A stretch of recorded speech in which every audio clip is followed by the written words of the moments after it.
ધારીમાં નવી વસાહત પલ્લુબેન ગૌશાળા વિસ્તારના લોકો રોડ રસ્તાને કચરાની ગંદકીથી લોકો ત્રાહિમામ પોકારી ઉઠ્યા છે। નવી વસાહત ગણેશ સોસાયટીની બાજુમાં પલ્લુબેન ગૌશાળા વિસ્તારની અંદર અનેક રજૂઆતો કરવા છતાં શેરીની અંદર કોઈ પણ જાતના કામ થતા નથી। અનેક વાર રજૂઆત કરવા છતાં કોઈ પણ તંત્ર કામમાં ધ્યાન આપતું નથી। આજે કચરો ભરવા પણ નથી આવતું, સફાઈ પણ કરવામાં આવતી નથી। 10 વર્ષથી રોડના કામ થતા નથી, અધૂરો રોડ છોડીને મૂકી ગયા છે। ચોમાસાની અંદર અત્યંત કીચડ કાદવનો ઉપદ્રવ થાય છે। સાયકલ પણ લોકો કહી રહ્યા છે કે અમારી સાથે આટલો બધો અન્યાય કેમ, એમાં પણ કોઈ કામ કરતું નથી। વારંવાર ફોન કરવા પડે છે, ફોન કરીએ તો જવાબ મળે છે કે થઈ જશે, આજે આવશું, કાલે આવજો, પણ કોઈ કામ કરતું નથી। આજે ગણેશ સોસાયટીની બાજુમાં પલ્લુબેન ગૌશાળા વિસ્તારમાં શેરીમાં લોકો ત્રાહિમામ પોકારી ઉઠ્યા છે।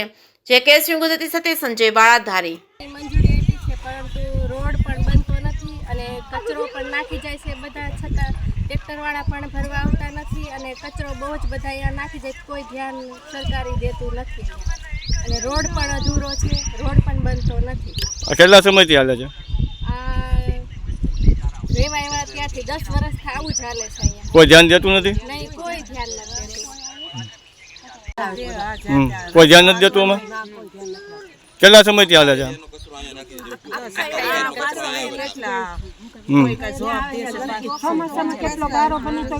ચોમાસામાં કેવી પ્રોબ્લેમ થાય તમારે? ચોમાસામાં ચોમાસામાં બહુ તકલીફ પડે છે।